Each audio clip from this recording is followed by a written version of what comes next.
Ladies and gents, almost and this is Expanding to Space in Factorio by the channel martincitopants. Yes, this is the big one.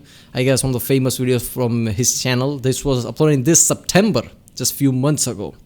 5 or so months ago, and it already has 5 million views. So this is a... I didn't know you can play Factorio in space too, but apparently there is a... I guess there is an objective that you have to build a rocket to go to space or something. I guess after that you go to space. Apparently, there you go. How the fuck you gonna build factories in space? What, create space station factories? I don't know. But yeah, that's always one.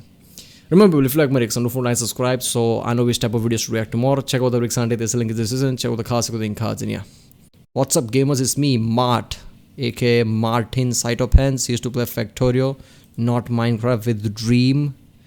Recently purchased a nuclear submarine for Australia under the AUKUS deal. I don't know what that means, but I bought a big bunch of them here. This caused Kim Kardashian to marry me instead of Kanye West. The gibberish continues. Post Kim marriage, I was invited to the Met Gala where I was birthed from Lil Nas X with an iPhone 13 in my hand. What? I raised VSAUCE Michael here in Formula 1 on Fortnite chairs. Yage. This video is definitely about Mr. Beast. Call of Duty Vanguard and Battlefield 2042 combined. Shremwaldo fought Mr. Beast and won in an illegal dogfighting ring UEFA Champions League. Did he have a stroke? I think he was uploading this video. He was about to write a description. I think he had a stroke there, right? People should do more of this. This description is the best thing ever. This video is already worth it, right? And the video hasn't even started yet. So let's voice what. Good evening. In this video, we fly to space in Factorio. That's right, boyos. We've installed the space exploration mod, which allows us to build a rocket, strap in, and launch ourselves into the great beyond to explore, expand, and conquer. Gentlemen, our subjugation will be vast, and our profits will be vaster. For us to win, we don't just launch a single satellite like vanilla Factorio. No, disgusting. Far too easy. Cringe. To win, we must build an interstellar spaceship and fly it at the speed of light. Will we achieve this lofty goal? Will we synergistically motivate client-oriented initiatives? Will we be overrun by the hordes of angry environmentalists, or will our gross incompetence cost us everything? Joining us on this journey are my employees, interns, Ben and Tristan. So, let us begin. I love this game. Day 1.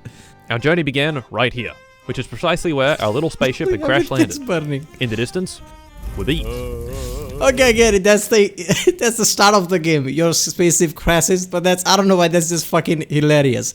Because Factorio whole game is, the core of it is that you create factories and fuck up the environment, right? So start of the game, everything's burning. Oh yeah, that's about right. The Greenpeace will love this game, right? Somebody should send them to this. From here, it was up to us and our entrepreneurial spirit.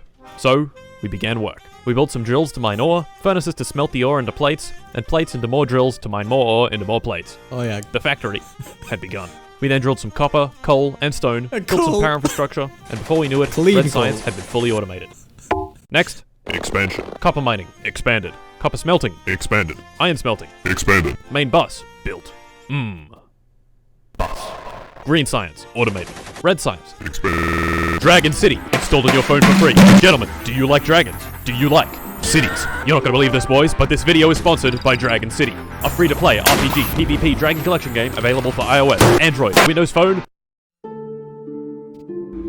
and Jeff. Collect yourself over 1,000 different dragons. Each and every dragon will flood your brain with dopamine and make you truly feel alive. Look at this one, look at this one, look at this one. Dragon. That's a lot of dragons, guys.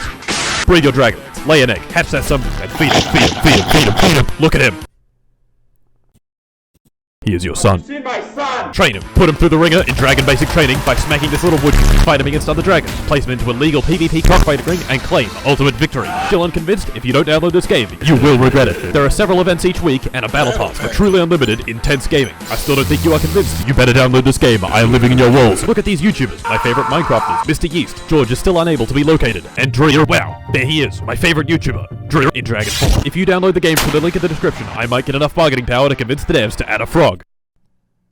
So download it with the link in the description and get a free reward of 15,000 food, 30,000 gold, and some very rare space being dragon that isn't a frog, but it's okay, maybe I'll get that one day, that'll be all I want is frog, please! What are you waiting for, boys? If it's good enough for DREER, it's good enough for you. So down. That might sound like a joke, but adding a frog, that's like God-like power. Only God has power to rain frogs. Loaded. I'm waiting. Add over. Research completed. We had researched the belt balancer. From the mod, belt balancers. A cool little gadget that would cause us no problems whatsoever in our future. In vanilla Factorio, if I want these 8 belts to go into 7 belts equally, I need to build this. Horrible. But with belt balancers, all we need to build is this. Wonderful. Following this, we had our very first complaint from the local environmentalists. So we murdered them on the spot. These small bean-shaped attackers weren't yet an issue, and like any good corporation, we swept the problem under the rug and pretended it didn't happen. To absolutely no one's surprise, this didn't work. Our factory fart cloud had reached them, and they weren't going to stop. Oh look, new research. Water fill. If landfill lets you fill in water with land, water fill lets you fill in land with water. It's very useful, and has no exploits whatsoever. The protesters were back, and in bigger numbers. Tristan and I ran out of the building we were working in, and violently apprehended the suspects. Gentlemen, the problem was growing. We had 3 options, all of which involved violence. We could do nothing and get repeatedly mauled to death by the increasingly stronger biters. We could hunker down more and construct turrets and walls to defend our assets, or we could take the fight to them with our new weaponry. We chose option 3.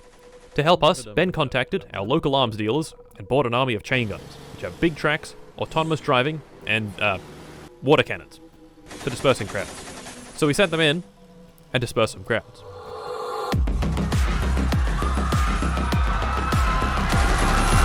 Day 2. Things were going great. The factory was growing. The environment... come on, just go to space already. I want to go to space. Let's go. The menace had been kept at bay, and we were starting to use words like disseminate and synergy. While Tristan and I had been expanding the military science, Ben had been busying himself with learning trains, an obsession that would lead to some truly beautiful things. To build the train network, we'd need lots of clear space, so Ben set to work water-filling the nearby cliffs when he water-filled under his feet and was instantly killed.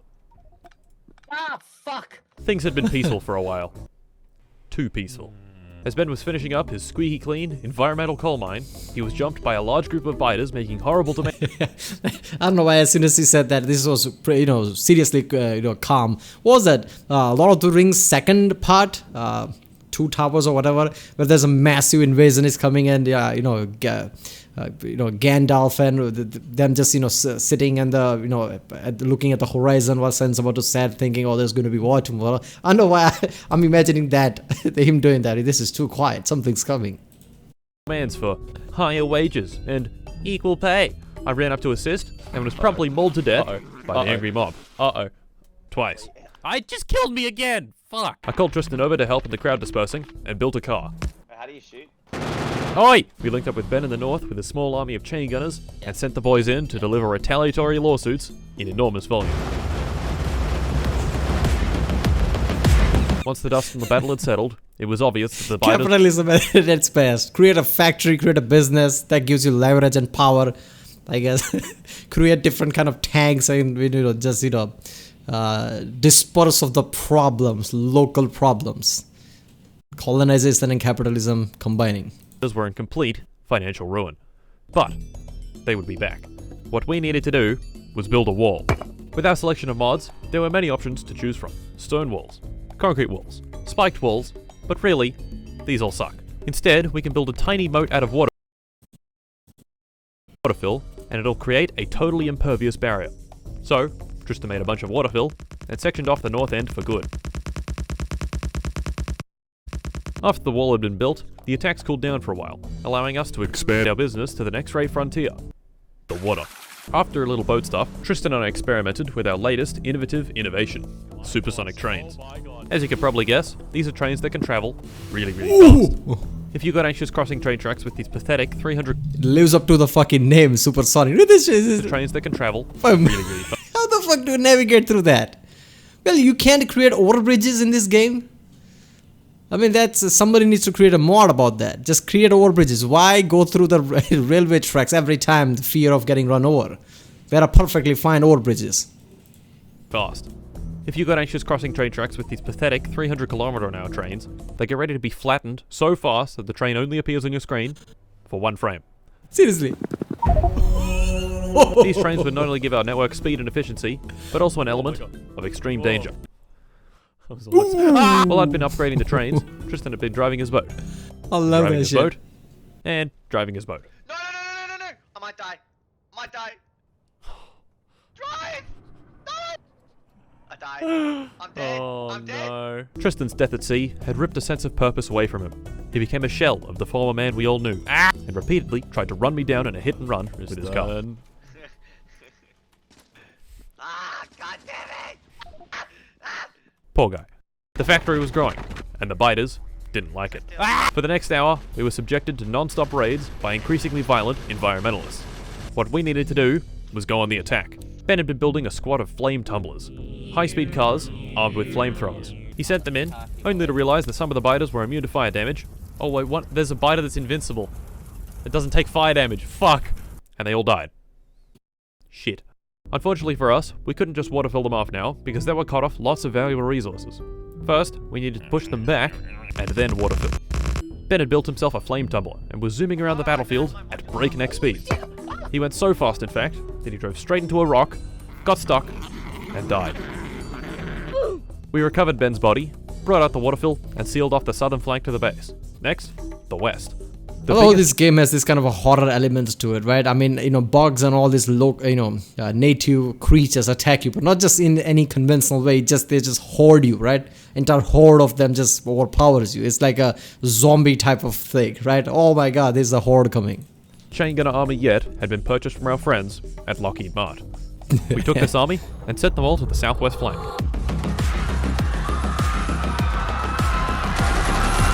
Justice was swift, and the resources were claimed. We finished up the wall and sealed ourselves away from the outside world. The war was over, and the factory building could continue on a much larger scale. Day 3. I suggested to Tristan a devilish plan. We can waterfill those, We can waterfill under Ben? Oh, you want to go do that? I think that'd be too mean. I want to go do that. He would go up to Ben and waterfill under his feet. Right. I was doing some more boat stuff when another alert came over the radios. Somehow, the biters had snuck into the factory once again. What, how the fuck? I drove over in my flame tumbler and burnt those little shits to death. The next question on my mind was, how? Clearly, the wall wasn't enough. I took another quick tour of our beautiful moat and discovered literally thousands of bugs in very close proximity. If I got close enough to them, I could even hear them say horrible things like, tax the rich. Oh no. Clearly, what we needed was to expand the gap. This meant expanding waterfill production, so I built a rudimentary waterfill factory, collected a bunch of waterfill, and began widening the moat when this happened. Oh, no. I collected my stuff and finished the moat widening, but still unsurprisingly, felt very much in danger. I could tickle the nest. Wait a minute, can't you have robots in the... I remember, watching the Martin's last video, where you can automate things by creating this kind of a robots, right? So, can robots do this shit for you? Rich people don't do that shit by themselves. I mean, don't you have robots or something? Man, there are no overbridges for the railways, right? There are robots to automate things, but they can't follow your command to do something like this. Come on. That's all I wanted with my shitty sniper rifle. But really, I'd need some more firepower. So naturally, I forgot about it and did some more boats. Oh, wait a minute. Then, we made some basic construction bodders, built some train stuff, made use of balancer parts, got flattened by a train, did some more boat stuff, and finally, after 2.5 hours, the biters were back in our base. What? Wait. There's fucking biters in our base. This time, somehow, they managed to make a nest right smack in the middle of our territory. How rude. We got rid of that nest, but this nest wasn't the issue. The fact that they could just appear in our base, now that was the issue. It was time to develop a new weapon. A weapon more powerful than anything we had tried before. We knew that waterfill could kill. The spawning issue, right? Recently, So I guess, they can spawn anywhere, right, and create a nest. That's the, mechanics of the game. That's the same issue Fallout 4 has, right? When some raiders or somebody attacks your settlements, there are certain spawn points that are inside the fucking base. They just appear there. Like somebody, somebody tried to, make a wall around their fucking base and spawn point was inside the wall. Like, how does that fucking work, right? To brutally murder Ben in cold blood. So could it work against our environmentalist friends? Fuck you, come here. Come here, big boys, come here. Yes. Yes, it could. It could even destroy their nests. And hence, a new meme was born. Fuck you, water fills your house. This strategy used a lot of water fill. Alright, fuck you, water filling your house. So Ben set to work optimizing the line for full-scale wartime production. While Ben was doing that, Tristan joined again, hopped in a flame tumbler, and repeatedly drove it at high speed into our own buildings. Thank you, Tristan. Once Ben had finished the monstrous waterfall facility, we met there to discuss our game plan. And to waterfill Tristan. You just pick it up out of, pick it up out of the thing. Our current strategy was primitive. Once an area had been waterfilled, it was impossible for the biters, but also impossible for us. This problem was solved by Ben. Alright, there should be a mechanics that stop you doing that if the critters are just there. Because how does that work? I mean, how does that work realistically? The critters are there and you're digging in water there. I mean, that doesn't work. With a very simple solution. Getting into the water with a boat. Fuck you, waterfill. Fuck you, waterfill. Fuck you, waterfill. Fuck you, waterfill.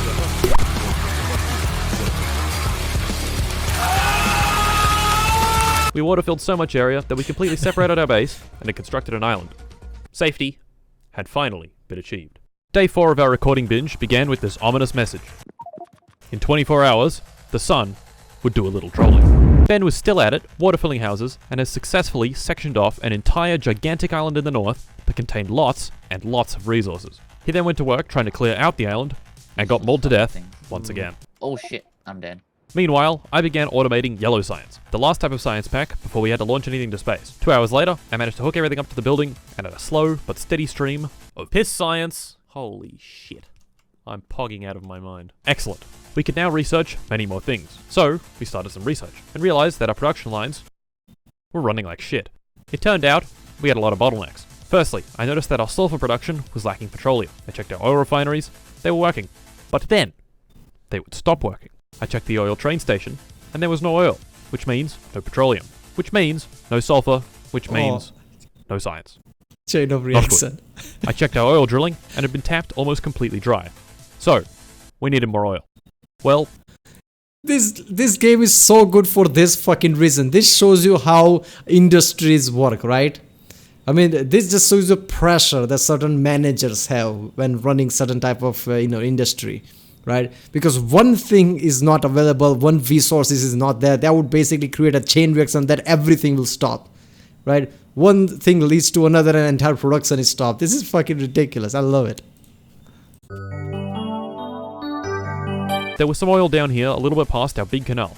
This was an excellent opportunity for me to waterfill some more houses. So Ben and I, in our combined house flooding efforts, managed to then separate off a few islands with oil and iron.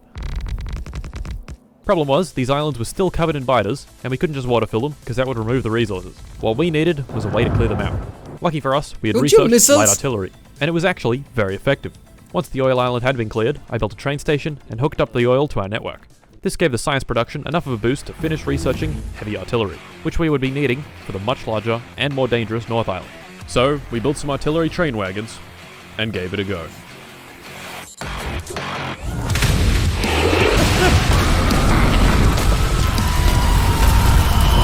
Congratulations, you just created an empire.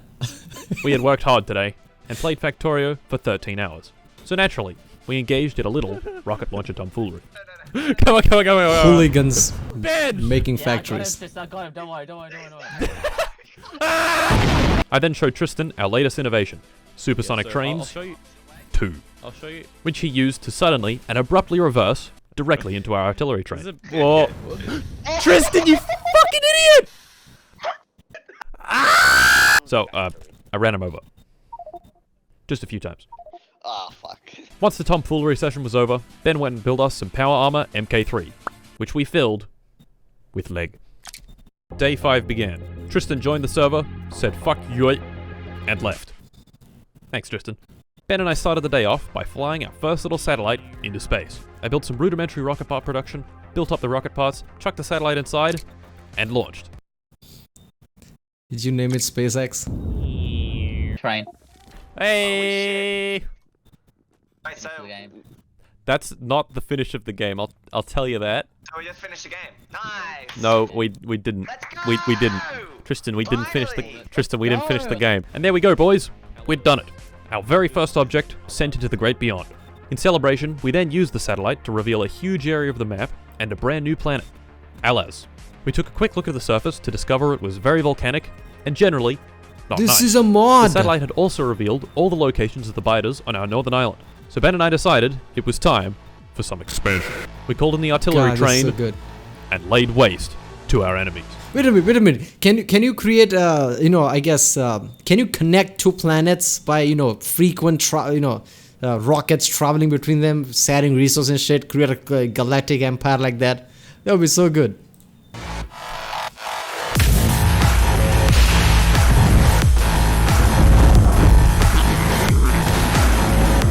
I see target. Are the orange ones your targets?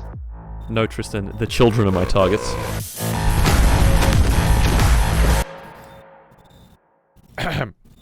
Next on the agenda was making big boy smelter arrays for our brand new, freshly claimed resources. While I was constructing them, Ben came by with a brand new invention, the thrust suit, which he had outfitted with a jetpack. Pretty cool. I then finished up the copper smelting array by adding the train stations. For these train stations, I'd come up with an interesting design. All it needed was about 60 balancer parts, placed like this. Items would flow into the top and evenly distribute themselves into each chest. This design was compact, convenient, and quite fast. So of course, we used it wherever we could. Day 6 began, as any good day should. A quick artillery barrage onto an enormous patch of biters. Look at that, they're just asking for it. A few minutes later, we were reminded of our impending doom. The coronal mass ejection. It was gonna happen in 2 minutes. Oh my god, there is even that? Or is this part of the mod? We had no mod? idea what to expect, other than those big Oh, yeah, lasers that from the very one. start of the Alright. game would be back. We'd built an umbrella defense, which said it could deflect coronal mass ejection. I thought it was gonna be, real coronal mass ejection, that, it would shut off your satellites and shit like that, not a laser beam, but okay. and energy beams with up to 500 gigawatts of attacking power. So we should be fine, right? The time came, the coronal mass ejection began, and the umbrella defense activated. Oh shit, look at it! Shit. Oh, there we go. Ooh! So far, all was going well. But then, I checked the power consumption. 700 megawatts, 800 megawatts, 900 megawatts, 1 gigawatt, 1.2, 1.3, 1.4. All the machines around us stopped. We The can't handle factory that. came to a halt. And suddenly, it has the capacity to have Holy shit! 19 giant death rays touched down on the factory. This was very bad. All the power was off, and the radio was going nuts with alerts. The damage seemed to be concentrated in one spot on the North Island. Where? The top Oh island, fuck, top it's island. destroying our shit! Hello, there is a real pressure here, like how, there's tornadoes hit, right? There are those tornado videos, what's the fucking name of that channel? I forgot. Damn it. Pecos Hank, right? I used to watch that. I'm still watching that, right? He just uploaded a newer video. Every time you watch the video, there's a siren going in town, and it's just ridiculous in Tornado Valley. Oh, tornadoes hitting. This feels like that kind of pressure, like, oh, it's 17 lasers just hit the surface. Power is going down. This is so fucking good, man. I mean, I didn't account for some danger scenarios like this happening in this game. How much stuff is there? I like that somebody actually thought of expanding to space mod. Like, once you go into space and launch, the game is over. Like, the fuck? Game like this where you build stuff, you don't want that to be over. So yeah, fuck it, multiple planets, different terrains. That is so good. I'm running. I'm sprinting up there. I'm sprinting at a fucking high velocity. Ben and I sprinted up to investigate and found this. Dude, it's fucking just barbecuing our shit. This particular death ray had decided to barbecue a section of rail. But that was it. The other 18 rays had missed completely. Nice. Wait a minute. What's this? We'd gotten very lucky. Look at the bot. It's fucking roasting the bot is alive. Now the boys have got it. The boys have got it. And none of the beams had hit anything important. But what if one of them had hit the main base? I Seriously. can confidently say it would not have been fun. So what actually happened? Well, the umbrella defense took so much power that it left none for anything else in the factory. This included the offshore pumps that brought water to the nuclear reactors. No water means no steam, and no steam means no electricity. Yeah. So as soon as they shut down, the factory died. But we don't have 500. Holy shit! Not good. We'd gotten very lucky that the damage was so minimal. So to prepare for future CMEs, we forgot about it. Next, we launched another. So that umbrella is supposed to what? Protect from the rays, right? But the umbrella, suck up so much power that everything shut down. This is so good. So in this game, you constantly have to look out for power and how much power consumption things have. A satellite and discovered a new planet called Nostos. This one even had biters on it. 6 minutes later, we launched another one and discovered Panna, a teeny weeny planet covered in oil. Oil. Nice. We launched another satellite and discovered AUKUS, an RGB planet rich in vulcanite. And finally, we launched a satellite and discovered Prabhava, which had this very interesting structure poking out of the sand on its surface. Now, how would we actually get to these planets? So far, all we'd done was launch some satellites, which are easy to make and can't take you up into space. What we really needed was a cargo rocket. So we built a cargo rocket silo, and then forgot about it. Day 7 began with Ben demonstrating the power of filling your Power Armor MK4 with 100 leg. What you doing, Ben? He's just doing this Omega shit. While I'd been hard at work doing stuff, Ben had also been hard at work doing stuff, particularly in the North Island, where he managed to link up every single resource to our beautiful train network. To celebrate this, Ben took out his high explosive rocket launcher and did this. Run away, Malcolm, run. Wait. No! Our design philosophy had shifted heavily to favor trains. The miners would mine ore and place them into chests. Trains would come by and get filled by those chests. This game gives appreciation towards trains, right? Anybody who doesn't know much about history and why trains were important in the past, why people, literally did heinous shit just to build trains, train tunnels, train pathways. Why was train so, ridiculously important? This game would tell you like why it was important. Without train, no business happens, right? Just like how there are, massive cargo boats are important on sea, on land, trains are important. Otherwise, no shit moves. That's why steam trains were extremely important when they were invented.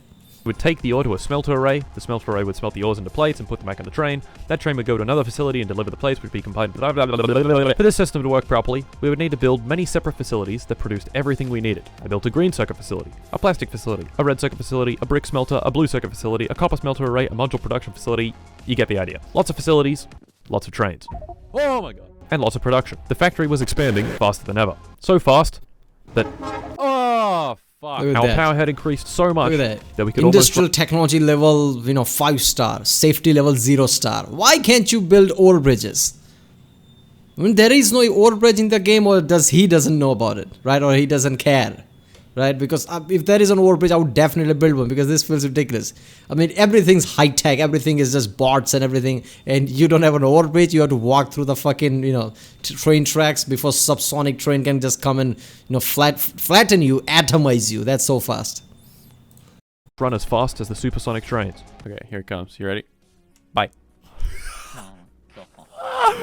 Speaking of supersonic trains, we'd researched the final tier of speed. Supersonic trains. 3. Ben built one and put the most powerful fuel possible inside it. Oh, it's okay. Ready? Fucking Now this was fast, but it was actually supposed to go faster. When going at full tilt, it could travel at 7,386.3 kilometers an hour. But really, it should have been going well over 50,000 kilometers an hour, or about 2 times escape velocity. My theory is that 7,386.3 kilometers an hour is the hard limit set by the game that nothing can exceed. Which is unfortunate, because I would have liked to go at twice escape velocity. It's an escape velocity. Was kind of escape if it should did that. At this point, I'd grown accustomed to building with belt balancers. Lots and lots of belt balancers. The game had been lagging a lot recently. I opened up the debug menu and checked show time usage to get a better idea of what was eating up all my computer's resources. Each update in Factorio can at maximum take 16.6 milliseconds to process before the game starts slowing down. Our update time was hovering a little over that. With this debug menu, we could see exactly what was taking up our precious milliseconds. Entities were taking around 2.5, the electricity network was taking around 1, and lots of other regular game processes took another combined 4 milliseconds. What was causing us problems was script update. This is where all the mods are. The factory buildings were costing us nearly 1 millisecond. Endgame combat was costing us half a millisecond. And finally, belt balances. They were costing us 8 milliseconds. Oh no. Every single thing in the factory, and all the biters combined, produced less lag than these little yellow boxes. So this left us with one option. Replace every single belt balancer with an actual balancer made of actual belts. Every train loader... See, that's the problem I have with mods too. I mean, I love mods, you know, being a Bethesda Game Studio fan. How the fuck you don't play with mods, right? Skyrim, Fallout 3, New Vegas, 4... I love mods, I'm not gonna lie, but mods have this issue, right, that they are not... I mean, you can't really blame the modders there, right? Mods are not supposed to be, you know, just smooth. I mean, developers, these are not developers, you know, integrating inside the game. You are patching it on top of the game and inside the game engine. So, of course, they're gonna be like that, but still, mods can be really lagging. Like, you can have the best fucking graphics card. What is the best graphic card right now? I think it's AMD, right? AMD somehow went on top with 6900X or something like that. So with that kind of, or let's say 3090, whatever, even with that graphic card and the best fucking processor with 32 cores or whatever, I bet if you play Skyrim with fully modded game with the best ENB, right, with the full on texture, 4K texture mod, you would still have struggled to get 60-70 frames. That's the problem with mods. Like, you have to be very careful what you put in, because small things really stress out the processor and even break the fucking engine. Your computer can probably handle it, but the game, the engine that is built on, would probably crash. Every unloader, and many, many production facilities.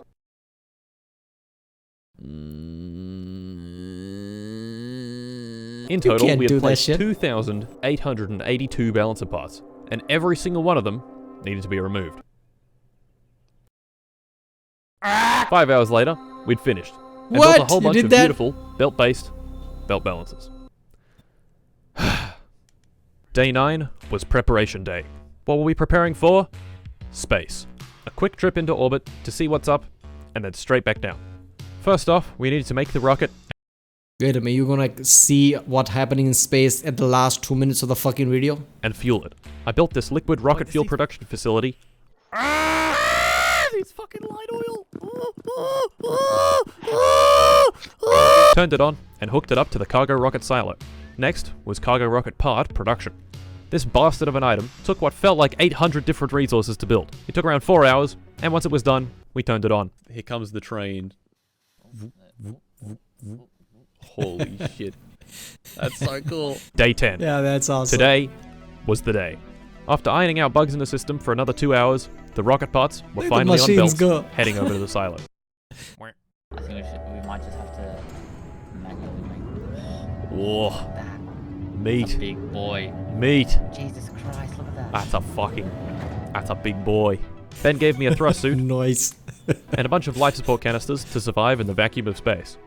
We made a list of all the items we would need, loaded them into the silo, and built the rocket. That's a big boy. The rocket was built, the fuel was in, and all that remained was us. I'm gonna hit it. 3, 2, 1, go.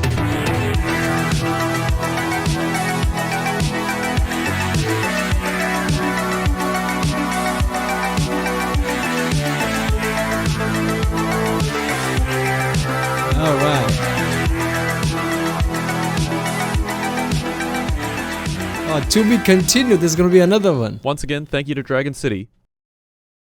You can download it from the link in the description. Oh my god, there's gonna be part 2. So this is just the beginning of space video, I guess.